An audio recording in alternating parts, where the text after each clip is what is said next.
आप सभी विद्यार्थियों को सक्सेस पॉइंट चैनल में स्वागत है।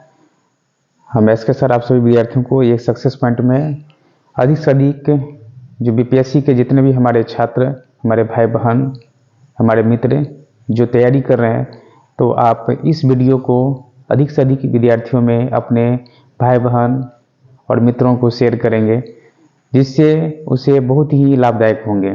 तो आज हम लोग इतिहास में जो आधुनिक भारत में जो पूछा जाता है, जो सामाजिक सुधार आंदोलन से जो क्वेश्चन आते हैं, उसमें जो महत्वपूर्ण बिंदु है उन पर हम लोग चर्चा करेंगे।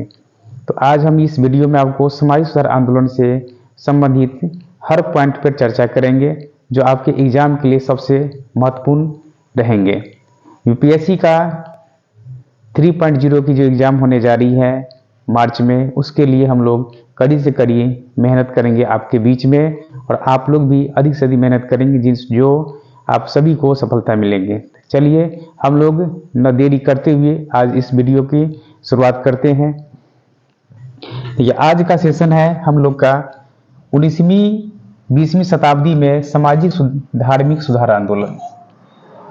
देखिए 19वीं और 20वीं शताब्दी में जब धार्मिक सुधार आंदोलन हुआ था, तो उसमें सबसे महत्वपूर्ण बिंदु को क्या रखी गई थी, जो हमारे सबसे महत्वपूर्ण बिंदु क्या था। तो 19वीं और 20वीं शताब्दी में जो सामाजिक धार्मिक सुधार आंदोलन के अंतर्गत में हमें बहुत सारा चीज को देखने को मिला था। जैसे राजा राम मोहन राय ने इस बातों को बहुत ही महत्वपूर्ण बातों से अवगत करवाएं कि हमारे सामाजिक सुधार आंदोलन के लिए कई तरह के ऐसे मुद्दे की चर्चा किया गया। तो आज उसी मुद्दों के चर्चे में हम लोग इस पर अपनी योगदान, और इसमें आप सभी विद्यार्थियों को ये बहुत ही महत्वपूर्ण आपके लिए वीडियो रहेंगे। तो देखिए 19वीं और 20वीं शताब्दी में भारत में सामाजिक धार्मिक सुधार आंदोलन की शुरुआत 19वीं शताब्दी में सामाजिक धार्मिक सुधार आंदोलन नारी केंद्रित था। देखिए जब 19वीं शताब्दी में कहा गया कि भारत में सामाजिक सुधार आंदोलन की शुरुआत 19वीं शताब्दी जब की गई थी, तो उसमें कहा कि नारियों को, जो नारी केंद्रित था, वही 20वीं शताब्दी में का समाज सुधार आंदोलन जाति केंद्रित था। जब 19वीं शताब्दी में कहा गया, तो देखिए वहां पे एक पॉइंट आपको वो समझ में आना चाहिए, जो हमें जब ये पॉइंट कहा जाता है, जब वहां पे ये बात की चर्चा किया गया कि 19वीं शताब्दी में जो हमें चर्चा की गई, तो उस 19वीं शताब्दी में, तो आपको देखिए 19वीं शताब्दी में कहा गया नारी केंद्रित, जबकि 20वीं शताब्दी में कहा गया, 20वीं शताब्दी में जो वहां पे जाति केंद्रित की बात कहा गया। जब जाति केंद्रित का वहां पर जाति केंद्रित कहा गया, जाति केंद्रित, तो उन सभी बातों को ध्यान रखना है। जब हमारी ये आंदोलन चली थी, तो इसमें हमारे समाज के सुधार के लिए बात कही गई थी। इस आंदोलन की शुरुआत भारत में बंगाल प्रांत से हुई मानी जाती है। बंगाल प्रांत से आंदोलन को शुरू करने का श्रेय राजा राम मोहन राय को जाता है। बंगाल प्रांत से शुरू होने का श्रेय किसको जाएंगे, तो राजा राम मोहन राय को जाता है। राजा राम मोहन राय को ये आंदोलन की शुरुआत करने का जो बंगाल से ये प्रारंभ करते हैं। तो वहां पे देखिए अब हम लोग राजा राम मोहन राय की बातों की चर्चा करेंगे, जो सबसे महत्वपूर्ण पॉइंट को वहां पे चर्चा होती है। अब देखेंगे राजा राम मोहन राय ने इस बातों को क्या उल्लेख किया था। देखिए राजा राम मोहन राय जो अपनी बातों की प्रेरणा जो स्रोत दिया था, तो सबसे महत्वपूर्ण क्या दिया था। देखिए राजा राम मोहन राय का जन्म 1772 ईस्वी में, अगर पूछा जाए जन्म 1772 ईस्वी में राजा राम मोहन राय का जन्म कोलकाता के प्रेसिडेंस में हुआ था। राजा राम मोहन राय का जन्म पूछेंगे तो कलकत्ता के प्रेसिडेंस में हुआ था। इनका समकालीन मुगल बादशाह अकबर द्वितीय था, जिन्होंने राजा राम मोहन राय को राजा की उपाधि प्रदान की। राजा राम मोहन राय के द्वारा ही 19वीं शताब्दी में बंगाल के क्षेत्र से सामाजिक धार्मिक सुधार आंदोलन की शुरुआत की गई, जिस कारण इन्हें सुधार आंदोलन का पिता भी कहा जाता है। अगर पूछा जाए राजाराम मोहन राय को सामाजिक सुधार आंदोलन का पिता भी कहा जाता है। सामाजिक सुधार आंदोलन का पिता कहा जाता है, नव भारत का तारा कहा जाता है और आधुनिक भारत का पिता भी कहा जाता है। आधुनिक भारत का पिता भी कहा जाता है, इसे उपनाम से भी जाना जाता है। इसे आधुनिक पुनर्जागरण का जनक अगर पूछा जाएगा तो आधुनिक पुनर्जागरण का जनक भी कहा जाता है ना, पुनर्जागरण का जनक भी कहा जाता है। इसे कहा जाए नव भारत या नव तारा के नाम से। तो हमारे जो आंदोलन के ये जो है सामाजिक सुधार आंदोलन का इसे पिता नव प्रभात का तारा, आधुनिक भारत का पिता के नाम से इसे जाना जाता है। अब देखिए इसी में राजाराम मोहन राय को कई नाम से आपको जाना गया। जब राजाराम मोहन राय की जब उद्देश्य बनाई गई तो जब इसकी जन्म आपको 1772 के कोलकाता के प्रेसिडेंस में होता है, तो उसी समय में जब राजाराम मोहन राय की सबसे पहले जो है अपने सामाजिक और जो सुधार आंदोलन का इसे पिता भी कहा जाता है, आधुनिक पुनर्जागरण का जनक भी कहा जाता है, नव भारत का तारा भी कहा जाता है और राजाराम मोहन राय की कई ऐसी उपाधि दी जाती है जो बाद में देखिए जब इसे राजाराम मोहन राय एकेश्वरवाद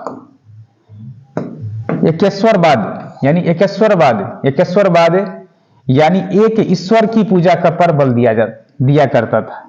एकेश्वरवाद विचारधारा के प्रचार प्रसार करने हेतु राजाराम मोहन राय ने 1815 ईस्वी में कलकत्ता में आत्मीय सभा की स्थापना किया। 1800 अगर उसी समय में जब उसने एकेश्वरवाद का, तो पूछा जाता है कि एकेश्वरवाद की स्थापना जो है वह किसने किया था? राजाराम मोहन। एकेश्वरवाद की जो देखिए ये मूर्ति पूजा के विरोध था, इस भी किसी एक पर ही बल करता था आपको। ये जो है 1815 ईस्वी में उसने सबसे पहले जो आत्मीय सभा की भी स्थापना किया था।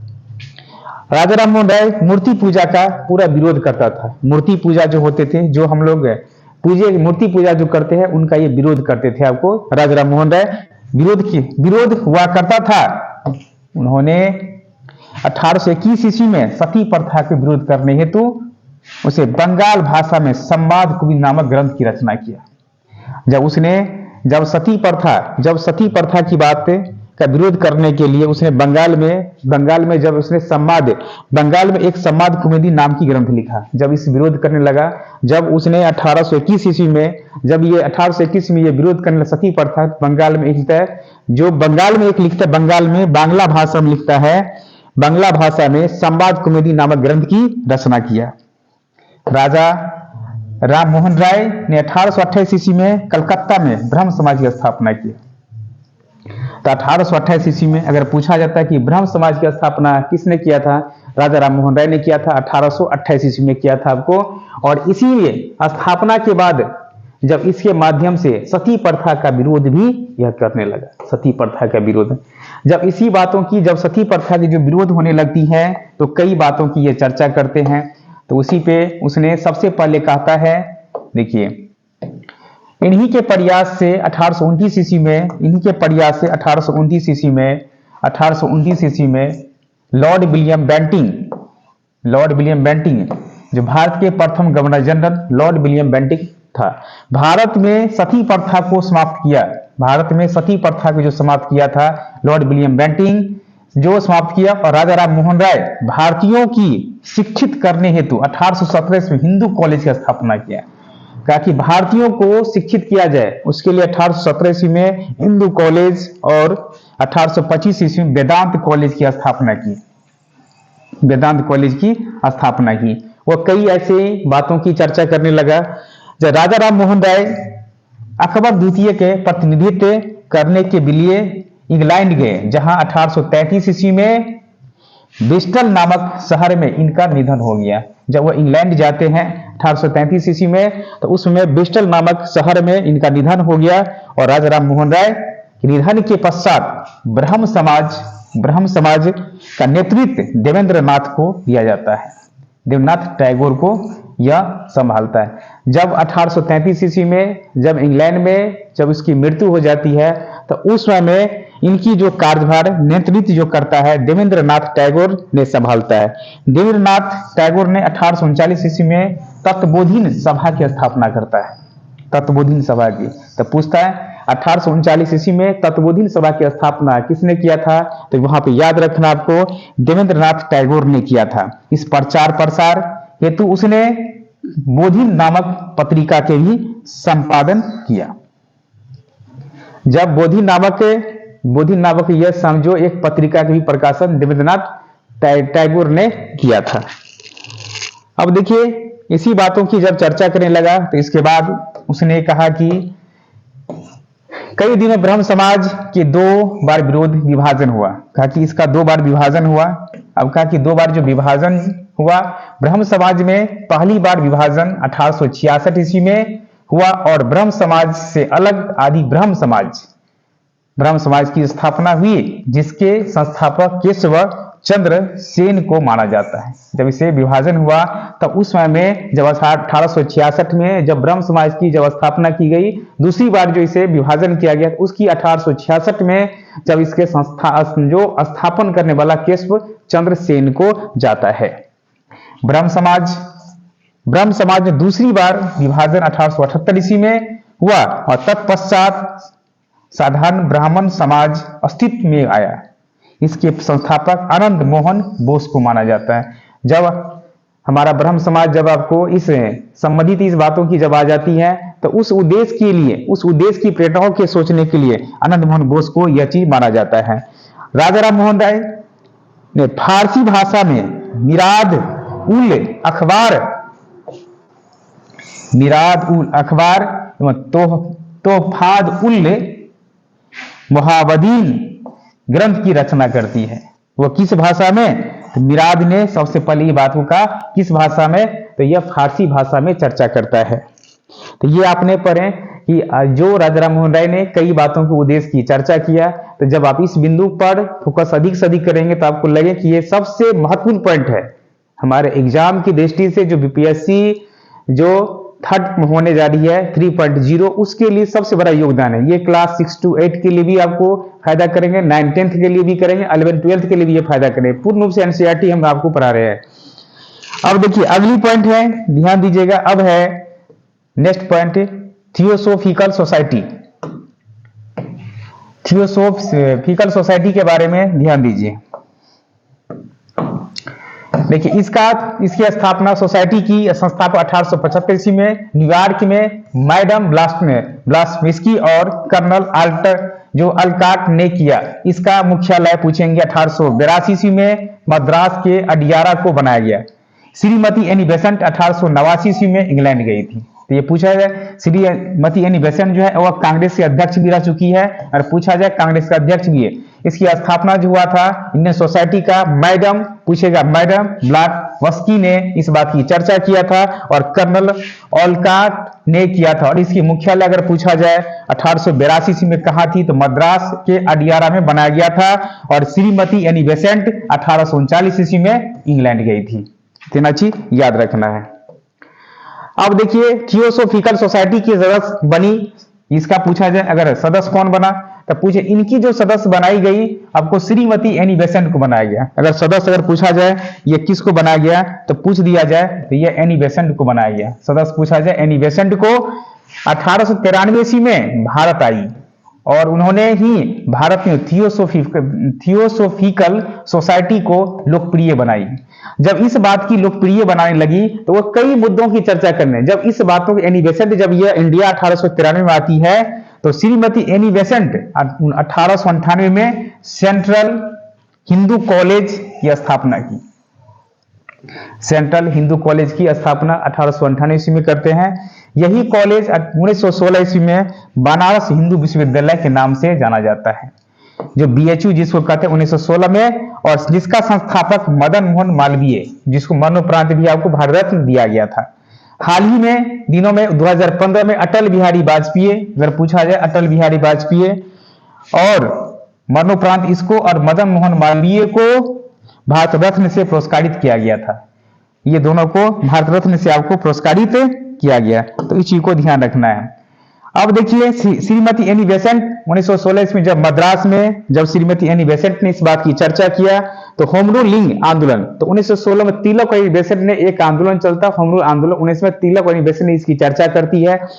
और 1916 ईस्वी में अगर कहा जाए तो मद्रास के क्षेत्र में श्रीमती एनी बेसेंट ने होम रूलिंग आंदोलन का संचालन की। यही आंदोलन एनी बेसेंट को काफी अधिक लोकप्रिय बनाया। एनी बेसेंट की लोकप्रियता को देखते ही कांग्रेस ने 1917 ईस्वी में कलकत्ता अधिवेशन का अध्यक्ष किसे बना दिया जाता है? और पूछा जाए कलकत्ता अधिवेशन जब होता है 1917 ईस्वी में, जब कलकत्ता अधिवेशन अगर आपको 1917 में होता है 1917 ईस्वी में, तो उसी समय में ये बात की वहां पे चर्चा हो जाती है कि एनी बेसेंट को सबसे महत्वपूर्ण ये जो है 1917 में कलकत्ता अधिवेशन का अध्यक्ष एनी बेसेंट को नियुक्त किया गया। 1916 में कलकत्ता अधिवेशन में जब अध्यक्षता कौन करती है? एनी बेसेंट करता है आपको कलकत्ता से। अब 1917 में श्रीमती एनी बेसेंट कांग्रेस की अध्यक्षता करने वाली प्रथम महिला बनी। एनी बेसेंट जो उस समय में एनी बेसेंट जो था वो सबसे पहले कांग्रेस की प्रथम विदेश महिला को बनाई गई थी, वो कांग्रेस का अध्यक्ष भी बनाया गया था। ये सभी था। तो आपको याद रखना है इंडियन सोसाइटी ऑफ बंगाल की स्थापना सर बेम्बियन रेजियो ने भी किया था। थियोसॉफिकल सोसाइटी ऑफ बंगाल की स्थापना भी किया था और इसमें एनी बेसेंट ने जब इंडिया से इसके बहुत बड़ी योगदान भी रहा। और 1916 ईस्वी में इसने होम रूल आंदोलन की गठन किया और 1917 ईस्वी में अपनी उद्देश्य के लिए अपने कलकत्ता अधिवेशन में अपनी अध्यक्षता भी की और कई बातों का ऐसे चर्चा भी इसके साथ हुआ। और कांग्रेस का प्रथम अध्यक्ष का जो विदेशी अध्यक्ष भी बनाई गई थी एनी बेसेंट को। अब चलिए आर्य समाज की बात है। देखिए आर्य समाज क्या है, ध्यान दीजिए। देखिए आर्य समाज सबसे पहले पूछा जाए आर्य समाज क्या है। देखिए आर्य समाज जो है, आर्य समाज आया था कहां से? तो मैक्स मूलर। देखिए पूछा जाए पढ़िएगा, आर्य समाज से आने वाला पहला व्यक्ति थे मैक्स मूलर, मध्य एशिया से आने वाला मैक्स मूलर ने सबसे पहले जो आए थे। और आर्य समाज अगर पूछा जाए भाषा कौन सी थी तो संस्कृत भाषा का प्रयोग की जाती थी। अब देखिए आर्य समाज की स्थापना 1875 ईस्वी में मुंबई के बाद वर्ष 1877 ईस्वी में इसका मुख्यालय लाहौर में बनाई गई थी। पूछा जाए तो इसका मुख्यालय लाहौर में बनाई गई थी। और आर्य समाज की स्थापना स्वामी दयानंद सरस्वती के द्वारा होता है। आर्य समाज की स्थापना स्वामी दयानंद सरस्वती के द्वारा किया जाता है और इनका जन्म 1824 ईस्वी में होता है। 1824 ईस्वी में जन्म होता है। 1824 ईस्वी में गुजरात में हुआ, जबकि निधन 1883 ईस्वी में राजस्थान के अजमेर में होता है। राजस्थान के अजमेर में। और इनके गुरु स्वामी बिरजानंद थे। इनका मूल नाम पूछेगा तो मूल शंकर, इसका मूल नाम पूछेंगे तो मूल शंकर था। और पूछा जाए इसका मूल नाम क्या था तो मूल शंकर के नाम से जाना जाता है। स्वामी दयानंद सरस्वती ने हिंदू धर्म और समाज सुधार करने का प्रयास किया, जिसके कारण इन्हें हिंदू का लूथर भी कहा जाता था। इनके द्वारा शुद्ध आंदोलन और गो रक्षा आंदोलन चला गया। दयानंद सरस्वती ने सत्यार्थ प्रकाश नामक पुस्तक की रचना किया। सत्यार्थ प्रकाश पुस्तक की रचना भी आपको दयानंद सरस्वती ने किया था। इन्होंने वेदों की ओर लौटो और भारतीयों को लिए नारा दिया था। पूछे वेदों की ओर लौटे और भारतीय का नारा किसने दिया था तो ये पूछे स्वामी दयानंद सरस्वती ने दिया था। याद रखना है ये स्वामी दयानंद सरस्वती ने दिया था। याद रखना एक एक पॉइंट को, वेदों की ओर लौटो और वेदों की ओर लौटे भारतीयों की नारा स्वामी दयानंद सरस्वती ने चर्चा किया था। अब देखिए यहां पे ध्यान रखना है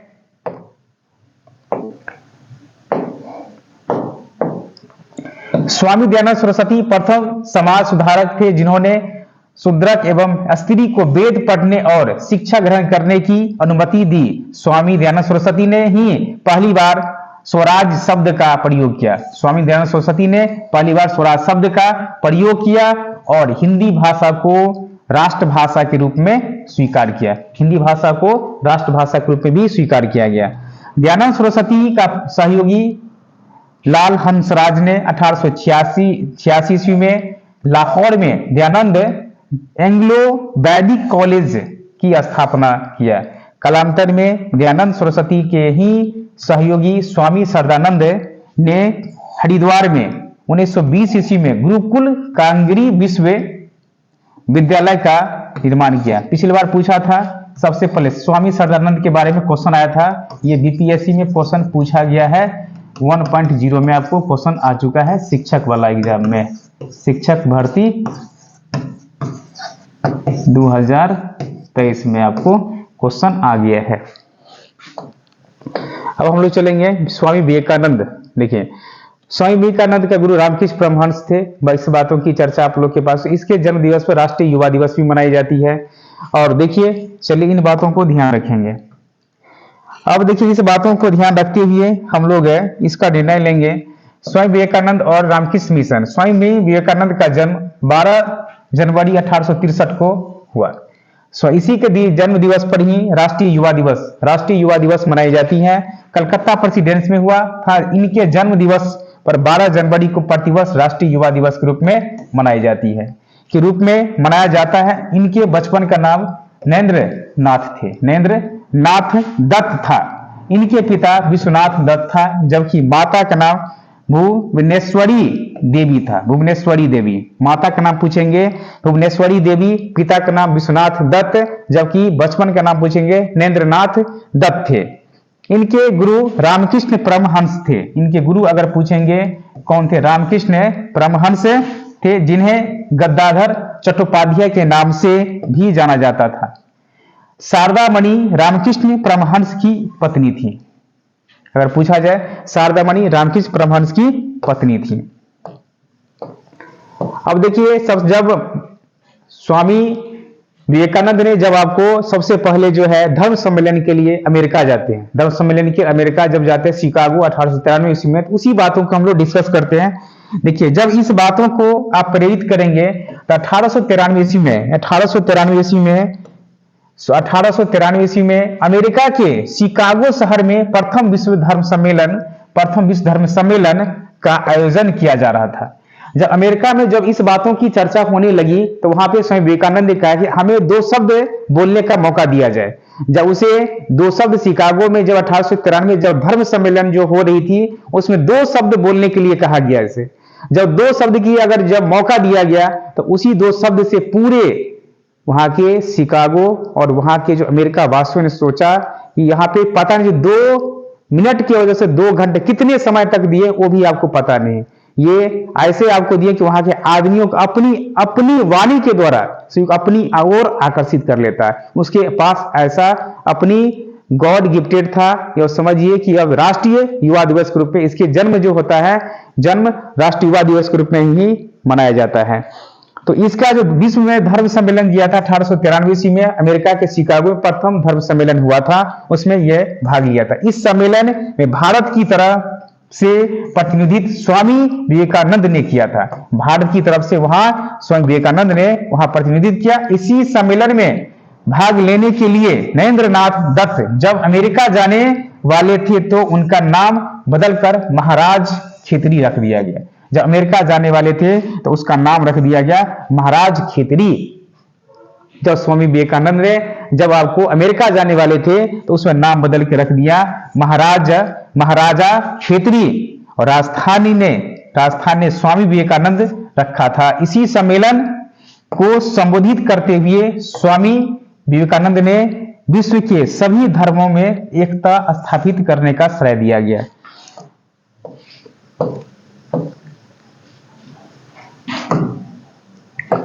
जब इस बात की चर्चा हुई तो इस सम्मेलन को संबोधित करते हुए विवेकानंद ने कहा कि यदि पश्चिम के भौतिकवाद और पूर्व के अध्यात्मवाद को मिला दिया जाए तो यह मानव जाति के कल्याण का सर्वोत्तम मार्ग होगा। देखिए, यह बात कहा गया, बहुत ही महत्वपूर्ण पॉइंट यहां पे कही गई कि अगर पश्चिमी के भौतिकवाद को पूर्व के अध्यात्मवाद को अगर मिला दिया जाता है तो हमारे मानव जाति का कल्याण होने लगेगी। जब इतनी बातों की जब चर्चा होने लगी तो बहुत ही महत्वपूर्ण पॉइंट यहाँ पे कही है, जो अगर ये हमें अगर मिल जाती तो हमारे मानव जाति का कल्याण हो जाएंगे। इस बातों को विवेकानंद ने जिक्र किया था वहां पे। अब देखिए, 1893 ईस्वी में जब शिकागो सम्मेलन के पश्चात स्वामी विवेकानंद काफी लोकप्रिय हुए और तत्पश्चात उन्होंने अपनी विचारधारा को भी पराजित किया और कहा कि प्रसारित करने के समय 1896 ईस्वी में जब कलकत्ता में रामकृष्ण मिशन की स्थापना की है, कलकत्ता में अपने गुरु के नाम रामकृष्ण मिशन की स्थापना की। बाद में दिनों में इसकी जो शाखाएं अन्य शहरों में भी, विदेश में कई शहरों में जो खुलने लगी। आपको जब इस बातों की चर्चा होने लगी तो कई तरह के अपने उद्देश्य और परंपराओं को जब 4 जुलाई 1902 ईस्वी को कलकत्ता के बेलूर मठ में स्वामी विवेकानंद का निधन हो गया। तो बेलूर मठ का भी स्थापना स्वामी विवेकानंद ने ही किया था और इनकी एक मूर्ति तमिलनाडु राज्य में है जिसे विवेकानंद रॉक कहा जाता है। तमिलनाडु में जो एक है विवेकानंद रॉक, वो कहाँ स्थित है? तो तमिलनाडु राज्य में स्थित है। विवेकानंद अगर रॉक अगर पूछा जाए वह कहाँ स्थित है तो तमिलनाडु में स्थित है। आपको तो हमने पढ़े स्वामी विवेकानंद और रामकृष्ण मिशन के बारे में। चलिए अगली पॉइंट है आपको विवेकानंद के प्रमुख कथन क्या क्या था। देखिए आपको कथन सब ऐसे पूछ देंगे। आज हिंदू धर्म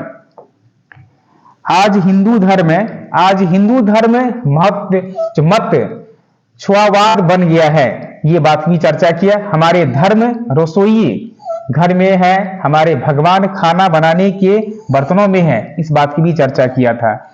विवेकानंद ने कहा है कि जब तक करोड़ों व्यक्ति भूखे और अज्ञानी हैं तब तक मैं उस प्रत्येक व्यक्तियों को देशद्रोही मानता हूं जो उन्हीं के खर्चों पर शिक्षा ग्रहण करता है परंतु उनकी परवाह बिल्कुल नहीं करता है, उसे देशद्रोही मानता हूं। वह किसने कहा था? तो स्वयं विवेकानंद ने ये बात की जिक्र किया था। देखिए अगली पॉइंट कहता है, उसने कहा कि विवेकानंद का मानना था कि धर्म न पुस्तकों में है, न बौद्धिक विकास में, न सिद्धांतों में, न तर्क में, बल्कि धर्म आत्मज्ञान में है। देखिए अगर ये सही बात कहें कि अगर कोई किताब में या कोई धर्म में नहीं लिखा हो, अगर आपकी आत्मज्ञान है वही सबसे बड़ा आपकी ताकत है, वही सबसे बड़ा बल है, वह सबसे महत्वपूर्ण। कोई बौद्धिक विकास नहीं, न कोई सिद्धांत है, न कोई तर्क है, बल्कि यह धर्म ही आपकी आत्मज्ञान है। ये आपकी आत्मरक्षा ही ये सबसे महत्वपूर्ण मानी जाती है। स्वामी विवेकानंद ने कहा ज्ञान योग, कर्म योग, राज्य योग, जो प्रबुद्ध भारत, वर्तमान भारत, वेदांत, फिलॉसफी इत्यादि ग्रंथों की रचना किसने किया था? ये सभी आपको किया था स्वामी विवेकानंद ने किया था। इस बातों की आप लोग बहुत ही महत्वपूर्ण पॉइंट है इसका। चलिए अगली पॉइंट है, देखिए अगला पॉइंट है आपको प्रार्थना समाज। अब देखिए प्रार्थना समाज की चर्चा करेंगे हम लोग। अब देखिए प्रार्थना समाज के संस्थापक कौन थे, ध्यान देंगे। प्रार्थना समाज अगर पूछा जाए तो प्रार्थना समाज की स्थापना 1867 ईस्वी में आपको हुआ था केशव चंद्र सेन के द्वारा। प्रेरणा से आत्मरंग पांडुरंग के द्वारा किया गया। महाराष्ट्र के क्षेत्र में प्रार्थना समाज को लोकप्रिय बनाने का श्रेय महादेव गोविंद रानाडे को दिया जाता है। इन्हें तीक्ष्ण बुद्धि के कारण महाराष्ट्र का सुकरात भी कहा जाता था। महाराष्ट्र तीक्ष्ण बुद्धि के कारण ही महाराष्ट्र का सुकरात भी कहा। इन्होंने पूना में 1867 ईस्वी में पूना सार्वजनिक सभा की स्थापना किया। रानाडे ने इसी दक्कन एजुकेशन सोसाइटी महाराष्ट्र विधवा पुनर्विवाह सभा की स्थापना किया। जब विधवा पुनर्विवाह पढ़िएगा 1856 ईस्वी में ईश्वरचंद्र विद्यासागर ने किया था। जब इनके शिष्य गोपाल कृष्ण गोखले ने जब इस बात 1905 ईस्वी में इंडिया सर्वेंट सोसाइटी ऑफ नामक संगठन की स्थापना किया। जब देखिए जो गोपाल कृष्ण गोखले ने जब इस बात की चर्चा किया 1905 में, जो servant of society of Bengal, servant of society of India की स्थापना आपको किया था। और पंडित रमाबाई, देखिए यहां पर समझेंगे, पंडित रमाबाई ने आर्य महिला समाज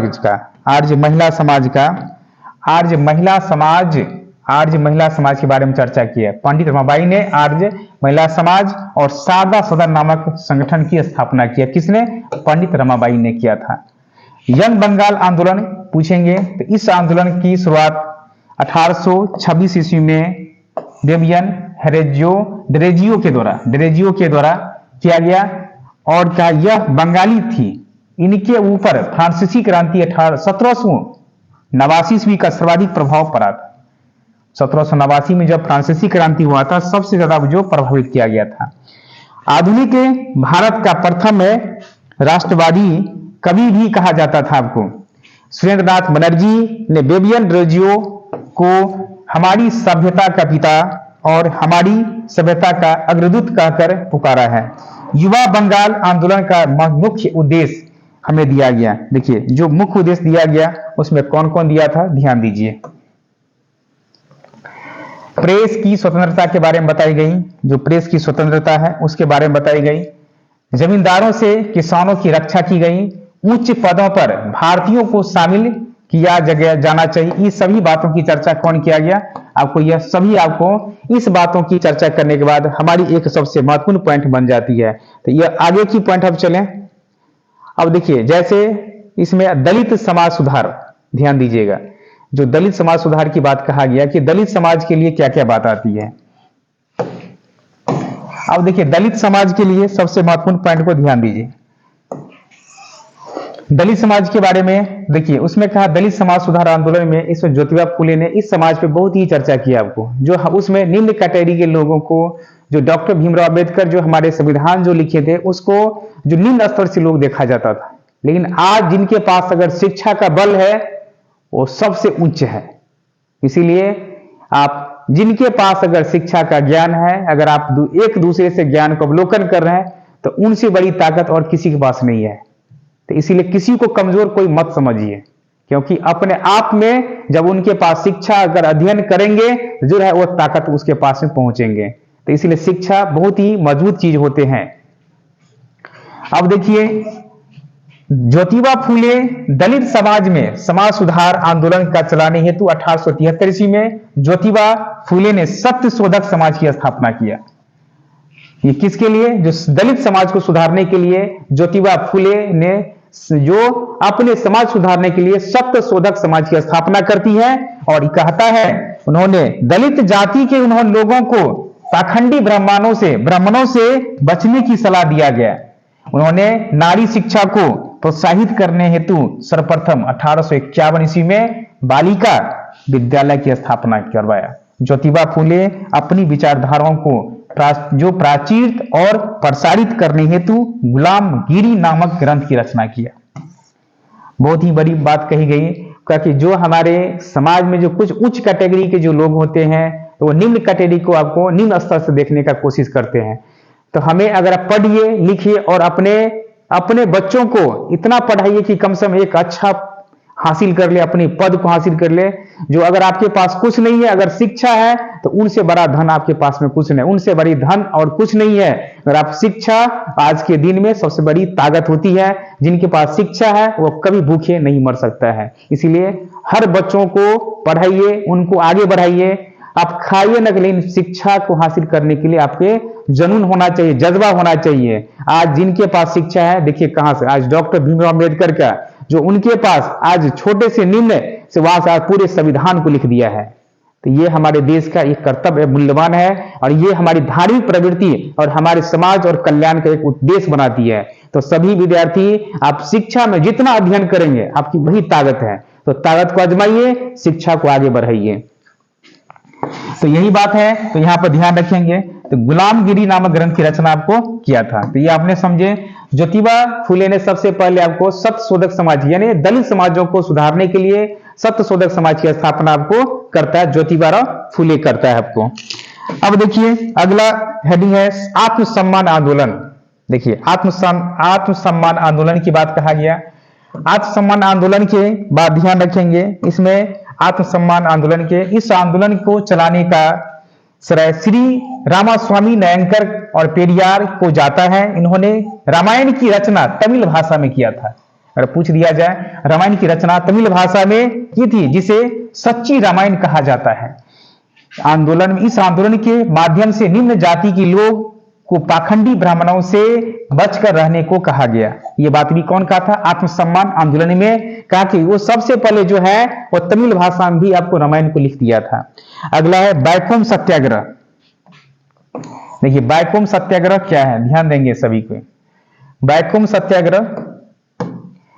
सत्याग्रह को ध्यान दीजिए। बैकोम सत्याग्रह दलित जाति के लोगों को मंदिर में प्रवेश दिलाने हेतु 1920 ईस्वी में 20 ईस्वी के दशक में गांधी के सत्याग्रह पर आधारित बैकोम सत्याग्रह का आयोजन किया गया। देखिए, मंदिर में प्रवेश करने के लिए जो गांधी जी का जो सत्याग्रह था उस पर ही बैकुम सत्याग्रह का आयोजन किया गया। इस सत्याग्रह का आयोजन श्री नारायण गुरु के द्वारा किया गया।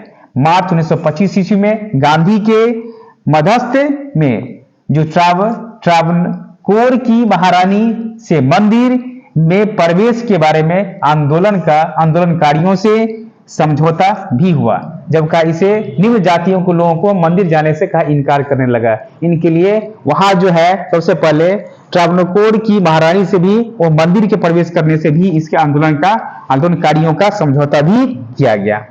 तो बैकुम सत्याग्रह पूछेंगे किस पर आधारित है, तो महात्मा गांधी के जो सत्याग्रह था उसी पर आपको आधारित था। यह 1920 ईस्वी में, और यह शुरू किसने किया था, तो श्री नारायण गुरु के द्वारा यह किया गया था। अब देखिए हमारा है मुस्लिम धर्म सुधार आंदोलन। अब देखिए उसमें दलित वर्ग के पढ़े। अब मुस्लिम समाज सुधार आंदोलन के बारे में हमें किस किस बातों का उल्लेख किया जाता है उसको ध्यान रखेंगे। अब देखिए मुस्लिम समुदाय के लोगों के जो समाज सुधार आंदोलन के लिए हमें एक आंदोलन चलाई गई, तो मुस्लिम सुधार आंदोलन। देखिए इसका पहला था अलीगढ़ आंदोलन, याद रखेंगे अलीगढ़ आंदोलन। इस आंदोलन का नेतृत्व सर सैयद अहमद खां के द्वारा किया गया था। अलीगढ़ आंदोलन की शुरुआत आपको सर सैयद अहमद खां के द्वारा किया गया, और अंग्रेजों से अंग्रेजी शिक्षा और ब्रिटिश सरकार के साथ सहयोग के पक्ष में चलने वाला सबसे असरदार आंदोलन था। ये कहा जो ब्रिटिश सरकार के साथ जो चलने वाला ये सबसे असरदार आंदोलन था। कौन थे, यंग पूछ देगा, अलीगढ़ आंदोलन, जो इसका संस्थापक सर सैयद अहमद खान था आपको। अब देखिए चलाने के बाद जब असर होने लगता है तो सर सैयद अहमद खान ने जो 1864 ईस्वी में जो साइंटिफिक सोसाइटी की स्थापना किया, और बाद के वर्षों में जाकर सर सैयद अहमद खां के ने 1875 ईस्वी में मोहम्मडन एंग्लो ओरिएंटल कॉलेज की स्थापना किया। जब इस कॉलेज की स्थापना करता है, फिर 1920 ईस्वी में अलीगढ़ मुस्लिम विश्वविद्यालय की स्थापना करता है। तो वहां पे पूछते हैं अलीगढ़ मुस्लिम विश्वविद्यालय की स्थापना किसने किया था, तो सर सैयद अहमद खान ने किया था, 1920 ईस्वी में किया था आपको। कई शब्द की चर्चा करते हैं, जब इसने इस बातों की चर्चा किया तो सर सैयद अहमद खान ने इस बातों को से कहते हैं कि सर सैयद अहमद खान की ये कहना था कि हमारी जो उद्देश्य है उस उद्देश्य के लिए जो तहजीब उल अखलाक और सभ्यता और नैतिकता नामक ग्रंथ की रचना की। साथ ही साथ इन्होंने कुरान के रूप पर टीका लिखा, और उसने टिप्पणी कई बात की चर्चा कि हिंदू और मुसलमानों को हिंदुस्तान की दो आंखें कहकर पुकारा करता था। उन्होंने कांग्रेस की स्थापना का विरोधी किया। कांग्रेस के विपक्ष में यूनाइटेड इंडियन पेट्रोयाटिक एसोसिएशन नामक संगठन की स्थापना किया। कई ऐसे जो वहां पे उद्देश्य बनाया था। अलीगढ़ मुस्लिम विश्वविद्यालय की स्थापना 1920 में सर सैयद अहमद खान इस बातों की जिक्र करती है, और अब कई बातों की ऐसा चर्चा करता है। देखिए इसके बाद है अहमदिया आंदोलन, याद रखेंगे अहमदिया आंदोलन में इसका चर्चा क्या था, ध्यान दीजिएगा। जो अहमदिया आंदोलन चलाई गई थी तो इसमें कई उद्देश्य बनाया गया कि हमारा उद्देश्य क्या। अहमदिया आंदोलन की चर्चा हुआ तो हमें कई उद्देश्य की संगठन बताई गई कि हमें क्या क्या उद्देश्य बताई गई। इस आंदोलन का नेतृत्व मिर्जा गुलाम अहमद के द्वारा किया गया। पूछेगा अहमदिया आंदोलन का जो नेतृत्व करने वाला कौन थे, मिर्जा गुलाम अहमद के द्वारा किया गया।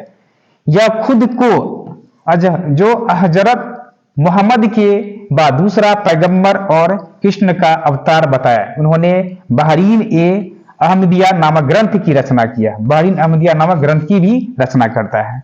तो ये सब आपको जो धार्मिक सुधार आंदोलन से संबंधित है, इनसे आपको जो मुस्लिम सुधार आंदोलन है इनसे क्वेश्चन भी आती रहता है आपको। देखिए बहादी आंदोलन क्या होता है, इस आंदोलन का नेतृत्व करता है। अगर पूछे इस आंदोलन का नेतृत्व करते अगर कौन थे, तो याद रखना आपको आंदोलन का नेतृत्व करता सैयद अहमद राय जो बरेलवी ने इस आंदोलन का नेतृत्व किया था आपको। अब देखिए सबसे पहले हम लोग ध्यान देंगे देवबंद आंदोलन। देखिए देवबंद आंदोलन क्या था, इसको ध्यान रखेंगे। अब देखिए देवबंद आंदोलन इस अलीगढ़ आंदोलन के विपरीत विचारधारा वाला आंदोलन था। इस आंदोलन का नेतृत्व मोहम्मद कासिम जो नैना तवी तथा सैयद अहमद गंगोही को माना जाता है। तो ये था आपको देवबंद आंदोलन। अब देखिए पारसी धर्म सुधार आंदोलन। पारसी धर्म सुधार आंदोलन, इस धर्म में सुधार लाने हेतु 1851 ईस्वी में जो रहनुमाई माजम दायन ने इस बात की चर्चा किया और सभा में स्थापना की। दादा भाई नौरोजी ने, आर की कामा, एस बंगाल इत्यादि ने मिलकर के अपने इस आंदोलन में अपने कई विचारधारा को ये पारसी धर्म की चर्चा किया। गुप्तर नामक पुस्तक की भी रचना की। गुप्तर नामक जो पुस्तक की भी रचना किया था। अब देखिए आपने सभी विद्यार्थियों ने इस बातों को समझ गए कि हमने पारसी धर्म की चर्चा किया। अब देखिए हमें यहाँ पे जो सटीक पॉइंट आते हैं उन चीज को ध्यान रखेंगे।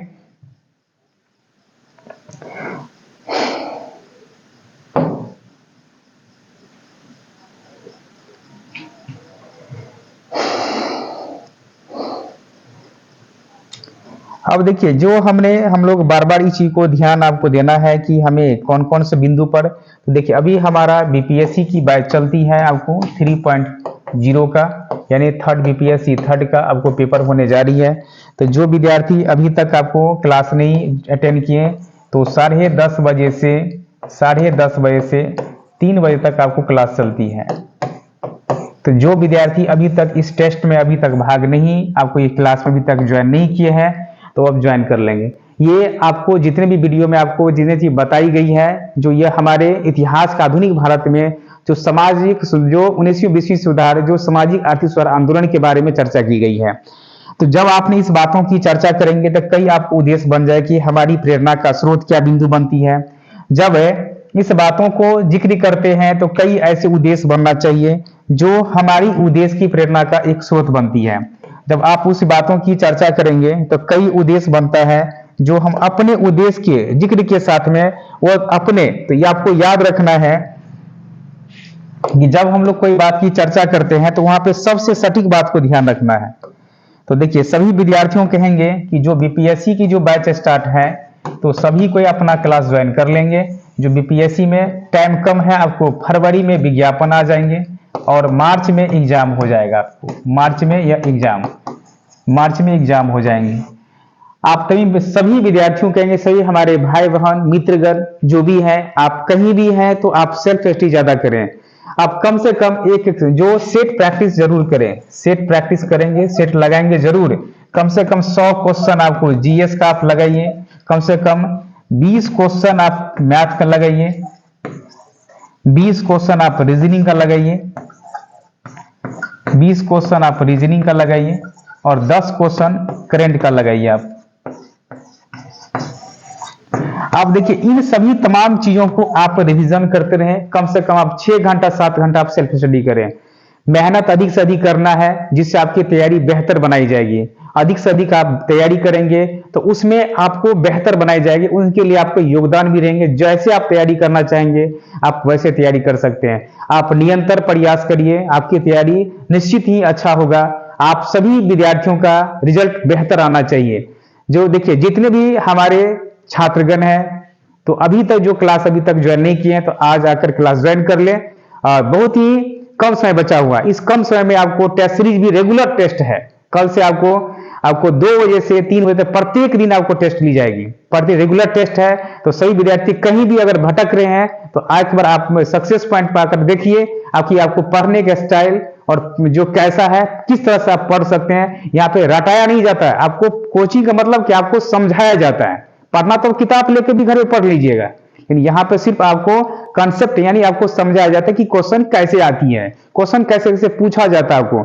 आपको एग्जाम के पैटर्न पर आपको पूरे प्रश्न आपको दी जाती है। जिस प्रकार से क्वेश्चन अभी पूछा गया उसी प्रकार से हर पॉइंट बाय पॉइंट आपको क्वेश्चन आपको पढ़ाई जाती है। जहां जहां से पेपर में आई है वही आपको क्वेश्चन मुद्दा की जाती है। देखिए इतनी बड़ी सिलेबस है, आपको इतना कम समय है तो इतना सिलेबस को कवर करना थोड़ा कठिन है, लेकिन इतना तक जरूर करना है कि जहां से हमें पेपर में पूछी जाए तो उसको कवर करना अत्यंत आवश्यक है।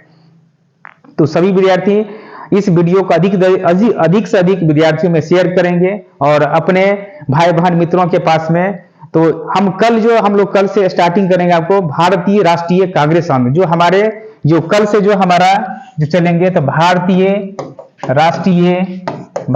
राष्ट्रीय कांग्रेस, जो भारतीय राष्ट्रीय आंदोलन जिसको कहते हैं हम लोग, ये आपकी सिलेबस में भी है भारतीय राष्ट्रीय आंदोलन। जब आप भारतीय राष्ट्रीय आंदोलन जब पढ़िएगा तो वहां पे आपको इस चीज को ध्यान रखना है कि भारतीय राष्ट्रीय आंदोलन भारतीय राष्ट्रीय आंदोलन जो होता है, राष्ट्रीय आंदोलन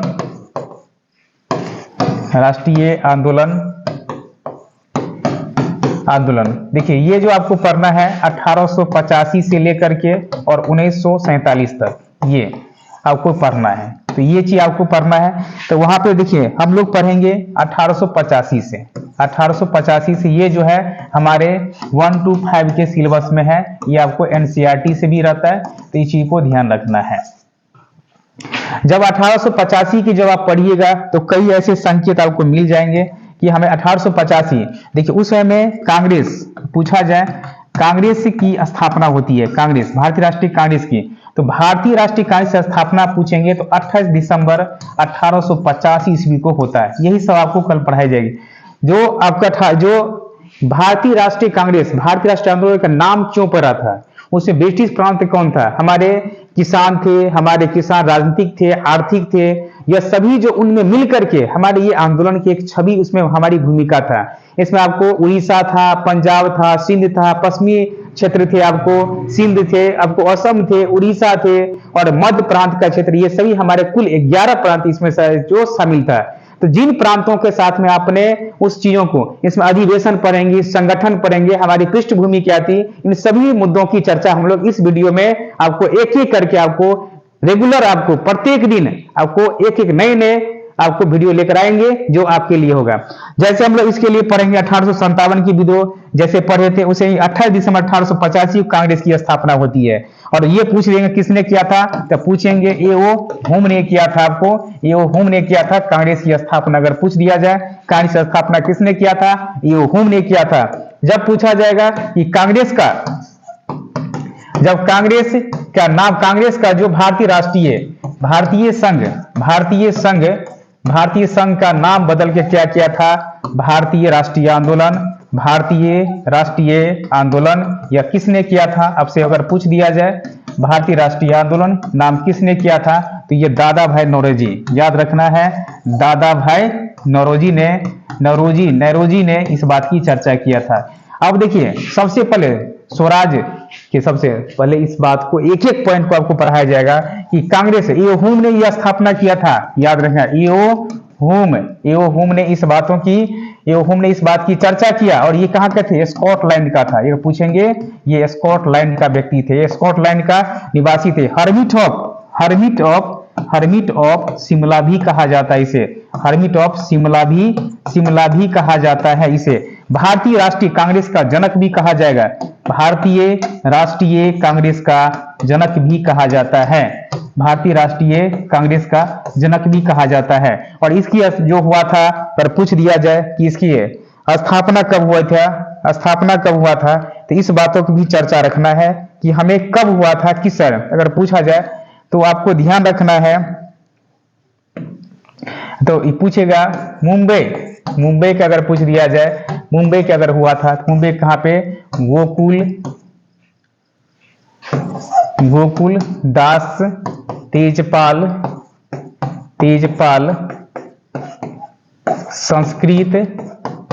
संस्कृत महाविद्यालय में हुआ था,